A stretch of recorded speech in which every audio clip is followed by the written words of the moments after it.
Hello, my name's Jacob, and I've worked with Isaiah on COVID-19 predictions using neural networks. So in this presentation, we're going to introduce the topic, we're going to discuss related work to our topic, the methods that we've used, in particular our dataset and the classifier for this dataset, and then we're going to talk about the results and discuss those results. Particularly our network configuration, feature removal, and feature modification.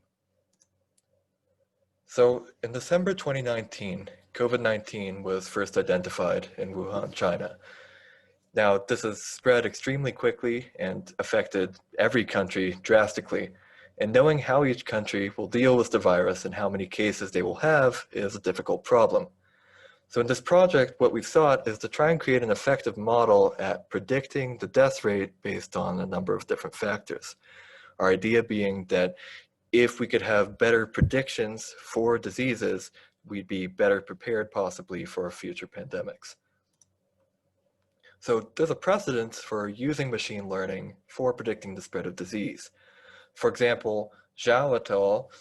In online flu epidemiological deep modeling on disease contact networks talks about using methods for predicting the spread of diseases using social media information. Now, that's for different diseases, but even though COVID-19 is extremely recent, we found a number of related works dealing with it.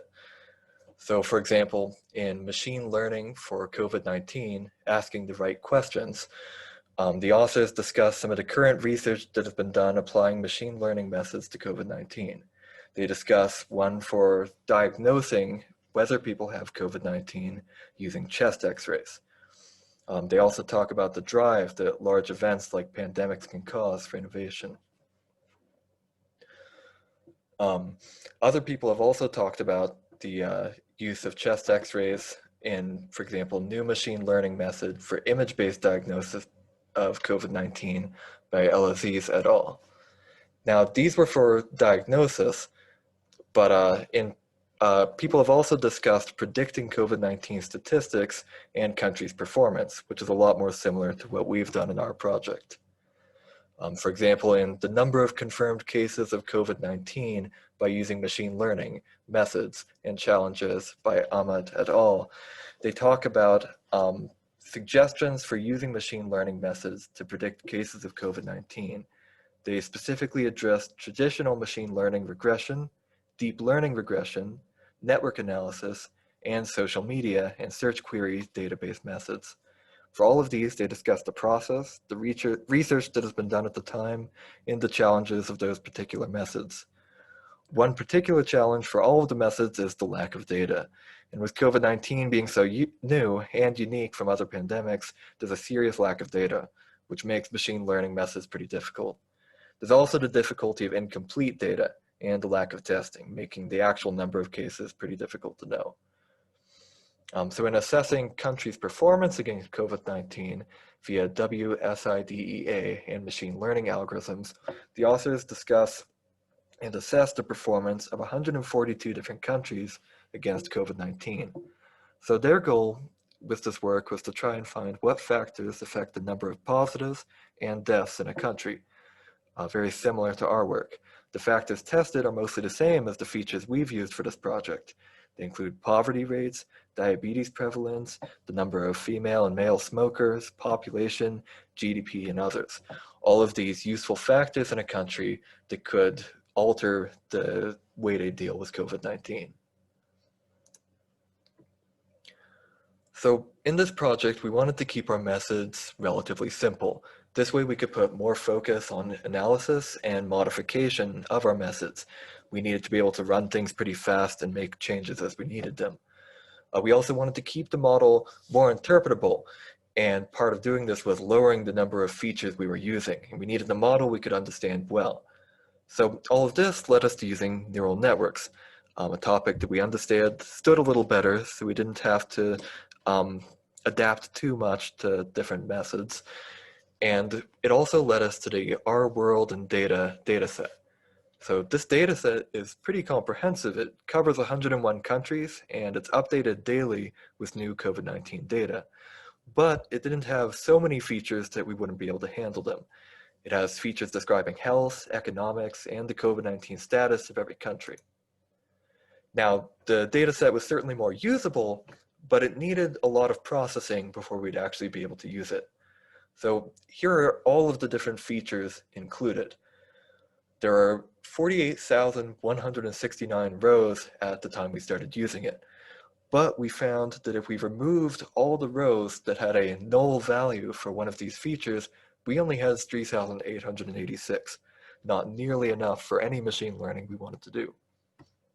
So one of the first things we did was we removed unnecessary features. So you can see we have something like total cases, but we also have total cases per million. And we also have smoothed per million cases.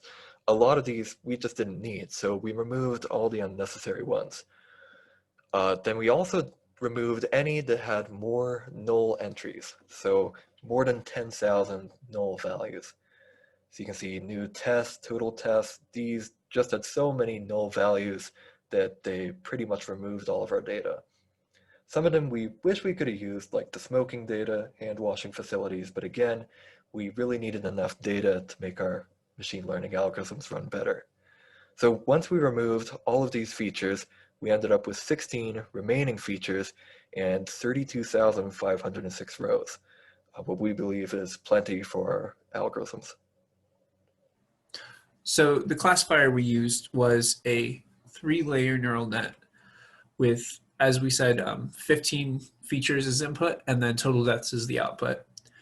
As is shown at the top here, we have, for the first layer, our biggest neural net had 400 nodes and our smallest had 50. And then for each one, we had other numbers, and here it is. We tested all 8 of these configurations and got an accuracy measure to best determine which classifier was robust enough to handle this classification problem. So one of the big problems was that the outcome was very noisy.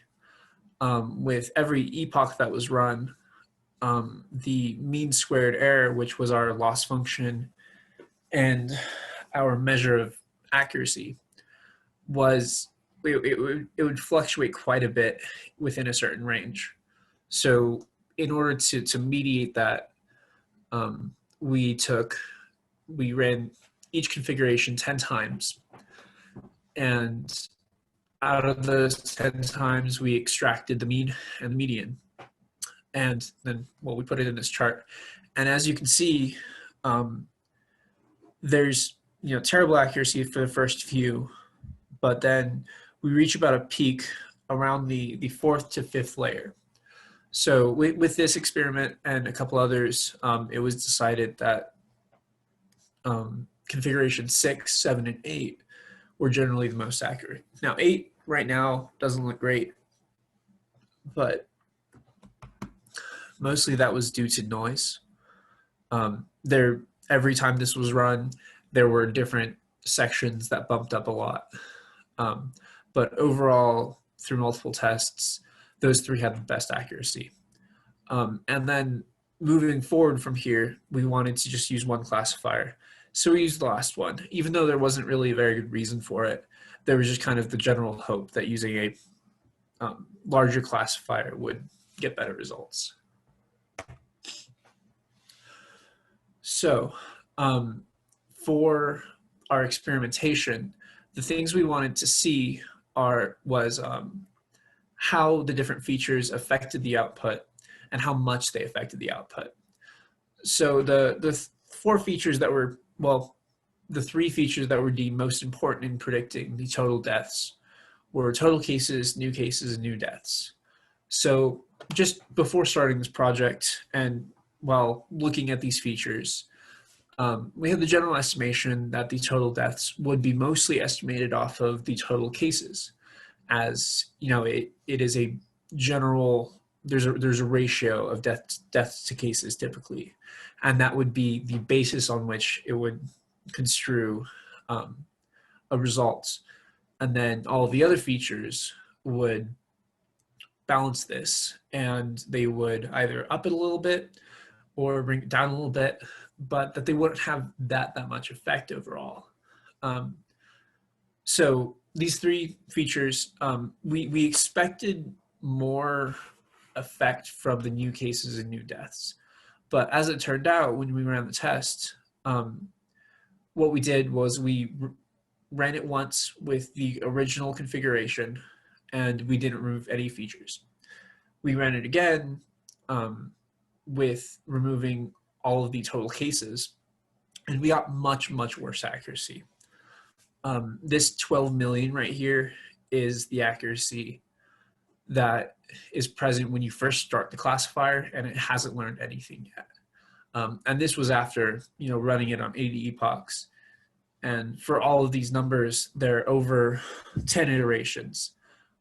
Same as the previous example, just to limit the noise present. So the interesting thing with the other two configurations, where we removed either the new cases or the new deaths, was that they didn't actually change the error much. When the new cases were removed, the error went up a little bit, but honestly, that is very likely just a symptom of noise. This 241,000 is within the usual range of accuracy for the original configuration. However, the really interesting thing was that the new deaths actually had a positive effect on the classifier when removed. So when we removed it, we got significantly lower, and this was not in the general range for the original configuration. So we're not really completely sure why this is, but it was a very interesting find.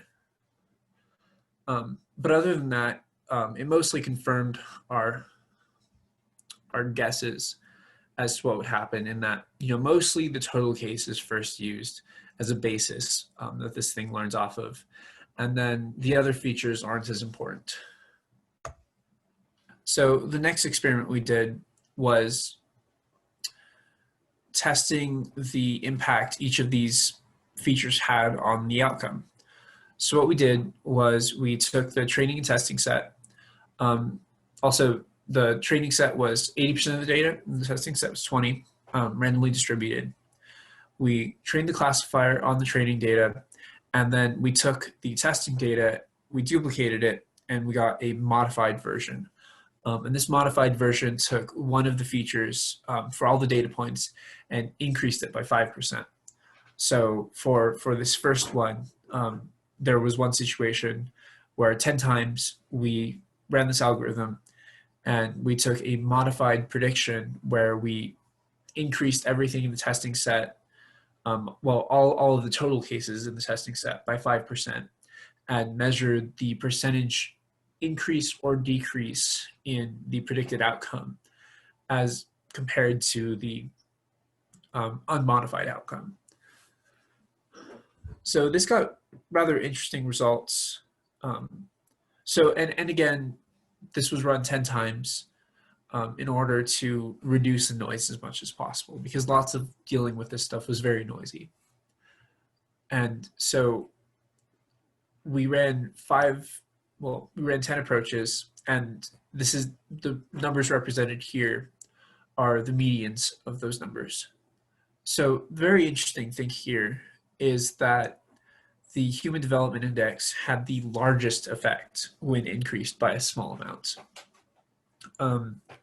Right here is only 25%, but very often when looking at specific instances of the training set, the testing set and the modified testing set, once you increased the Human Development Index by about 5%, it would very often double, increase by about 50%, or even go all the way up to quadrupling. For all of the outputs, it wasn't necessarily completely consistent in that it would always increase or always decrease or always by a certain amount. It was relatively unpredictable For the most part, for most of them, they did stick with a certain amount of increase or decrease for the most part. And then they would vary from that, every 10 to 20 sets. So for the Human Development Index, most of the time it increased, but there were a few instances where it, maybe cut in half or decreased by a small amount. But the interesting thing, the takeaway from this data is that the Human Development Index, the higher it was, the more the classifier expected to find a higher death rate. So the best guess we have on this, because it's contrary to the default assumption that we had, in that higher Human Development Index would typically imply better hospitals, better government, better overall support and supplies, and then you would expect a lower death rate. But that's not what this is showing us. So our expectations are that this model somewhat trained on the countries that were hit really hard early on in the pandemic. And many of these countries were countries with higher Human Development Index. So the classifier generally learned that, Human Development Index indicates a higher death rate. A few of the other numbers do make sense. So the total cases would increase by about 5%. The estimated death rate increased by about 0.5%. This is higher than the known death rate, which is around anywhere between 1 to 4%. So this would have been 0.1 to 0.4%. So this is a little bit higher. Oh, not 0.1 to 0.4, 0.05 to 0.2. So this is a little bit higher, but not scarily so. And it fits with the data we know pretty well. A couple of other interesting features are the life expectancy, the diabetes prevalence, and the GDP per capita all made relative sense. So for the life expectancy and diabetes prevalence, generally a population with more elderly people and more people with diabetes just simply involve more people who are at risk for further complications from COVID, and therefore a higher risk of death. So increasing these numbers in our testing did net us an increased total predicted death rate. And then GDP per capita, contrary to the Human Development Index, actually decreased. So it's saying that for higher GDP nations, that you generally have a lower death rate. So I don't know why that's fairly contrary to the Human Development Index. That might need some more research to look into why exactly the Human Development Index had such a big role in this. It was a very unexpected result, as we expected higher numbers in here with the total cases and new deaths and such.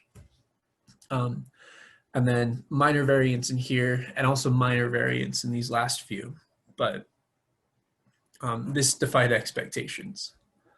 But fortunately, we did get some results that did meet our expectations, such as the life expectancy, diabetes prevalence. However, things like percentage of population that's age 65 or older, or it's age 70 or older, didn't seem to have a statistically significant enough difference in the outcome. And then, well, also median age has less of effect than life expectancy, but it has the same overall effect in that it has probably more elderly population and more people at risk for further complications from COVID.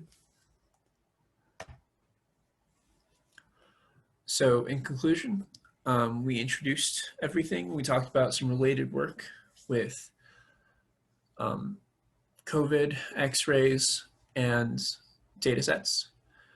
We talked about the data set that we use and how we processed it, and the classifier we use and how we configured it to the right parameters for our purposes. Then we talked about our 2 experiments for trying to extract what was important about the feature set and how the model was predicting its output, which were the feature removal and the feature modification. Here are our references. Thank you very much.